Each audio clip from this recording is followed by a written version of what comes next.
तो हाँ जी फ्रेंड्स, आप देख सकते हो अभी शाम के बज चुके हैं 7:30 और बारिश का आप देखिए किस हिसाब से मौसम एकदम चेंज हुआ है। एकदम काला मौसम हो गया था और अभी मैं द्वारका सेक्टर 3 में ही खड़ा हूँ। घर के पास में ही हूँ। डीपीएस स्कूल यहाँ पर रेड लाइट के पास में ही है। तो यहाँ पर आप देख सकते हैं मौसम दोस्तों।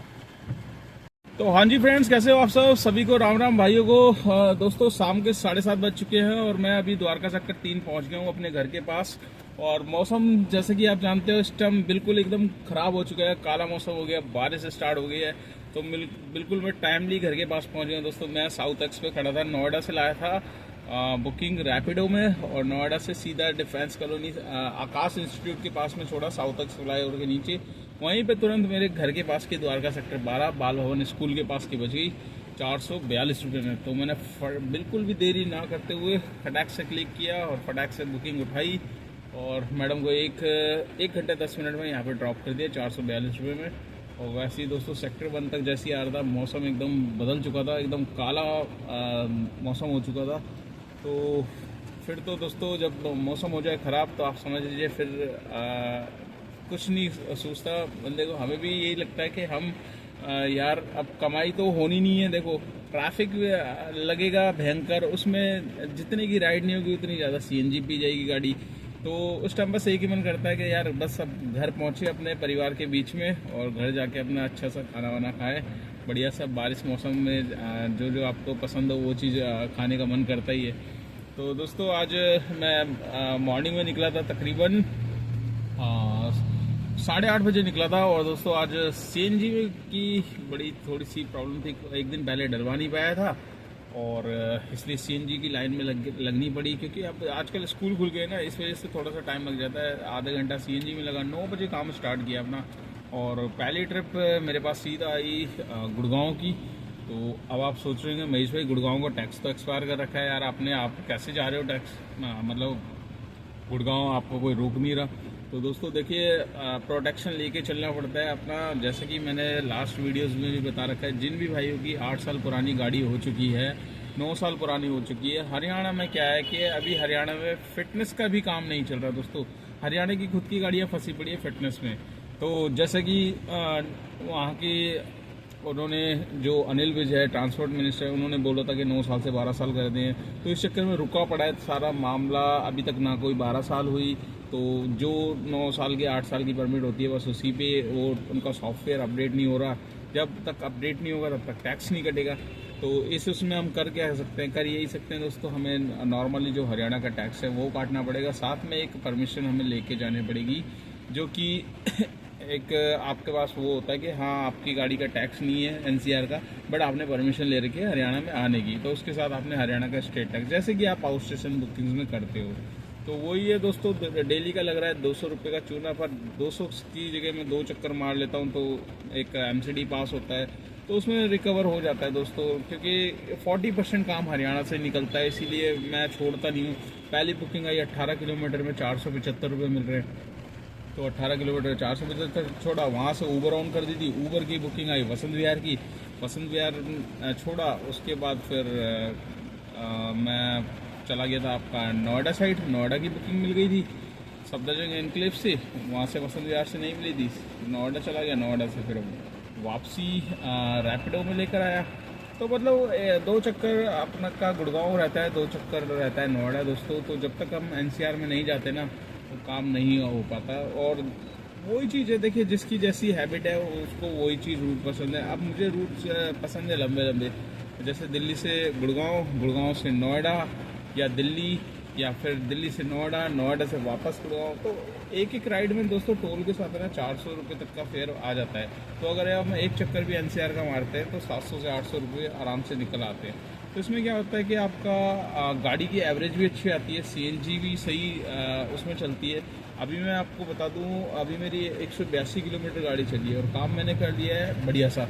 बढ़िया मतलब in the sense on average जितना मैं करता हूँ उतना ही काम कर लिया। लास्ट में मैं बता दूंगा कितना काम किया है। तो इस हिसाब से दोस्तों बुकिंग्स करनी चाहिए आपको। और अब जैसे कि आज है 9 तारीख है और कल 10 तारीख है दोस्तों। तो कल हमें ऊबर को करना है बायकॉट।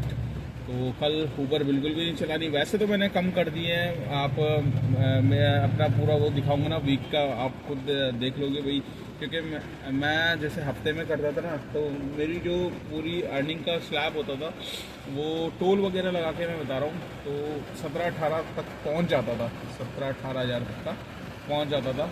बट उसमें बहुत मेहनत होती थी दोस्तों। अब क्या है कि यही चीज़ अगर अच्छे रेटों में देना तो 24-25 हज़ार का काम कहीं नहीं गया है। तो इस हिसाब से अभी रेट जिस हिसाब से गिरा रहा है उस हिसाब से हमने भी कम कर दिया।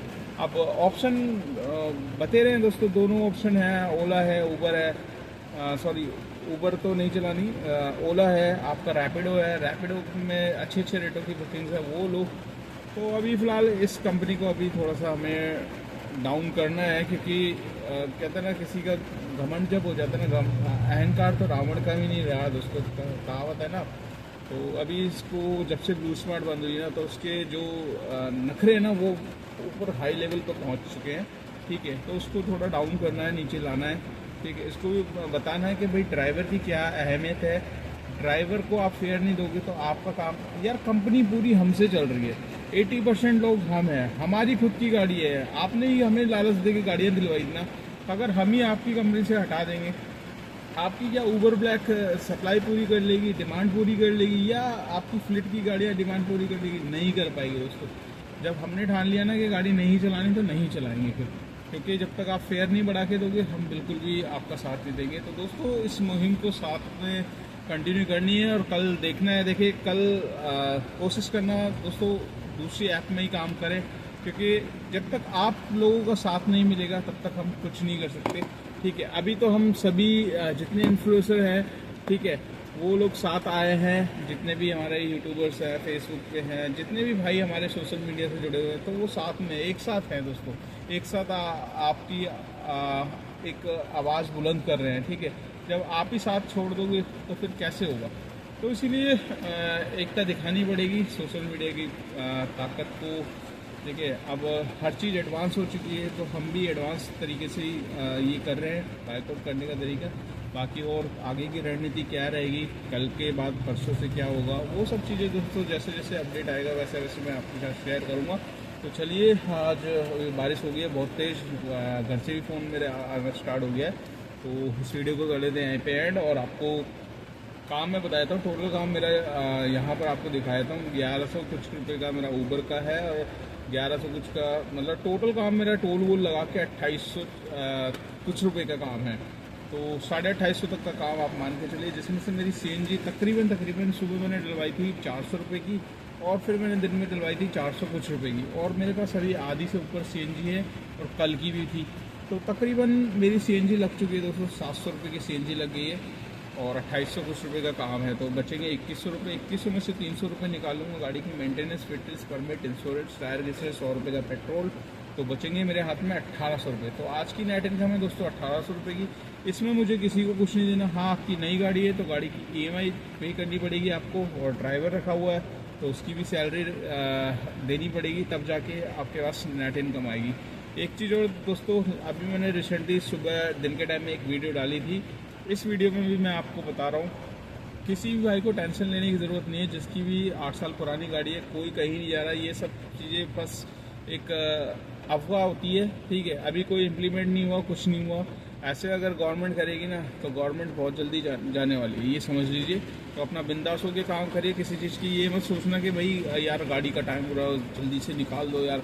अच्छी खासी गाड़ी को आप निकाल दोगे, बताओ इतनी मेहनत से आपने गाड़ी परचेस करी थी, 4-4, 5-5 साल में आपने EMI उसकी करी, जब कमाने का टाइम आया तो इस तरीके से। तो डरना नहीं है दोस्तों, वो कहावत है ना, डर के आगे जीत है।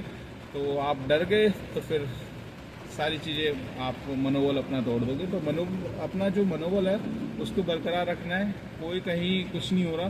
ठीक है, अभी बस अपना कॉन्सेंट्रेट कमाई पे रखो दोस्तों, बस। और एक टाइम सेट कर लो निकल लेगा कि भाई इस टाइम से इस टाइम तक मेरे को काम करना है और इतना टारगेट लेकर चलना है। ठीक है, ऑन एवरेज आप उतना कर लोगे तो आप देखिए, सभी चीज़ भाइयों के अपने अपने खर्चे होते हैं, अपनी अपनी जिम्मेदारियाँ होती हैं, उनको खुद पता है हमें डेली का कितना कमाना है कितना नहीं कमाना। तो उस हिसाब से दोस्तों अपना काम करिए, बाकी बिंदास होके रहिए। देखिए आप टेंशन लेके चलोगे तो रोड का मामला, रोड पे क्या है कि सेफ्टी बहुत ज़रूरी है दोस्तों, और आपको अगर कुछ हो जाता है तो आपकी फैमिली का क्या होगा, ये सब चीज़ें भी आपको माइंड में रख के चलना है। तो अभी कोई भी गवर्नमेंट इतनी जल्दी कुछ करेगी नहीं, करेगी तो उसका परिणाम उसको भुगतना भी पड़ जाएगा, क्योंकि दोस्तों परेशान इस टाइम हर कोई है, ठीक है, अपनी लाइफ में। अब हम लोग तो मिडिल क्लास को ही परेशान किया जाता है, टैक्स सबसे ज़्यादा हम लोग देते हैं, उसके बावजूद तो मतलब गवर्नमेंट हर चीज़ से मतलब चूसना चाहती है खून, समझ रहे हो। तो चलिए दोस्तों वीडियो को एंड करते हैं, बातें तो होती रहेगी, मैं भी घर पहुंचता हूँ, आप भी सेफली ड्राइव करिए और घर पहुंचिए जल्दी से जल्दी। तो मिलते हैं नेक्स्ट व्लॉग में, तब तक के लिए